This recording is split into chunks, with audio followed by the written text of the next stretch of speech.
Caitlin, what's the reality of what's happening to migrants under Title 42? So Title 42 is this 1920s law that President Trump invoked in order to seal the border in a way that was more dramatic than any other change he made under his administration. It basically limits the ability of almost anybody who's trying to seek asylum in the United States or come in through an irregular way from entering. And not only that, but they are put through an expedited court proceeding where they don't have opportunities they would otherwise have to go before a judge to plead their case and to request to enter the country. So originally, this policy applied to all migrants trying to cross the border, and President Biden has since changed that, and he's allowing in unaccompanied minors exclusively. They're not being expelled under Title 42.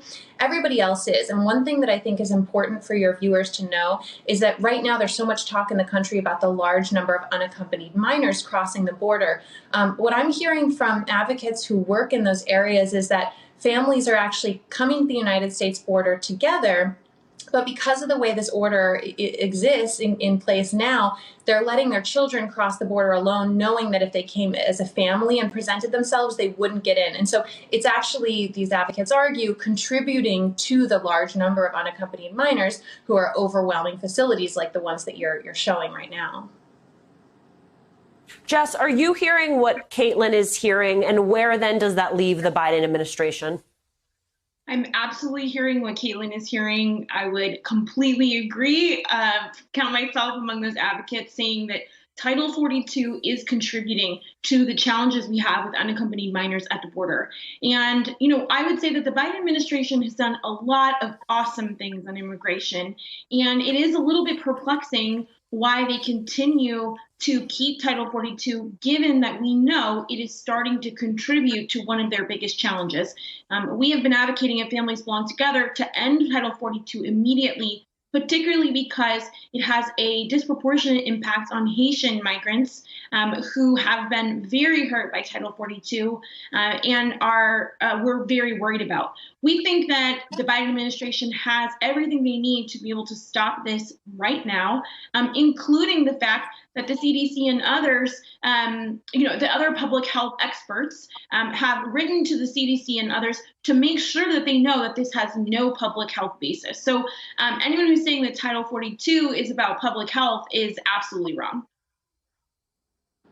Caitlin, in March, there were over 18,000 unaccompanied migrant children crossing the border. That is a record number. There were struggles to house them. That, of course, is one of the bigger issues here. In your latest for The Atlantic, you write in part that the issue is not that the federal government is unable to handle the large numbers of children crossing the border. It's been unwilling to spend the money required because of a concern about optics. Tell us more about what you heard on that front, Caitlin. Sure. So one of the things I wanted to do in my most recent story was just point out for people who might be for the first time now hearing about these large numbers of children crossing the border alone, and they might be very surprised because it certainly sounds like an overwhelming number, and it is, as you point out, breaking some records. However, I've been covering immigration since the Obama administration, and this is not by any stretch the first surge of unaccompanied minors that we've had, and we don't have more children in federal custody than we've ever had before. And so I wanted to point out that in these prior surges I've covered, 2012 is when one began. In 2014, it peaked. We had another in 2016, another in 2019. Each time I've sat down with administration officials and said, and they have lamented to me the fact that their facilities are completely overwhelmed, that they're having to abandon their regular work as law enforcement officers and turn their offices into playrooms for kids and buy crackers rather than doing, the work that they're trained to do. And so I've asked, well, why is it that this is still the case? When we've had this many surges, how are we still unprepared as a country to deal with them? The answer I've gotten is that there's a feeling that if we were to build very large facilities that were, fitted specifically for children, that would send a message of welcoming and encouraging more migration. There's a lot of questions and problems with that type of theory. It's basically a deterrence ideology that's been disproven a number of times, but it's one that continues to hold the United States back from investing in a way that would prevent, again, the conditions that we're all looking at right now. Right. And Jess, where does that then leave advocates like yourself? We've been calling for the end of not only family separation, but also family detentions and detentions of minors ever since Families Belong Together started, following many years of advocates who have been calling for this. We believe deeply that it is possible to welcome people with dignity and respect, and that in fact, that would actually solve a lot of our immigration problems. I think that people think that immigration is an intractable policy issue, and I just don't agree. I think that immigration is absolutely solvable. It is necessary for us to solve it, and that we can create a fair, humane, and functional immigration system if we abandon this idea that people need to be detoured.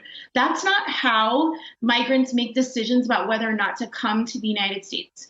If you think about it, in fact, the fact that they're coming at all is really everything we need to know. The only reason that you would move and pack up and travel thousands of miles and leave your home and your family and all of your belongings is because the alternative is no alternative. So we need to think about why people come here. What are the factors in their home countries? And how we can make sure that we welcome every single migrant with dignity and respect, no matter what. Hey, thanks for watching our YouTube channel. You should know that you can follow today's top stories and breaking news and catch up on your favorite MSNBC shows all in one place. Download the NBC News app today.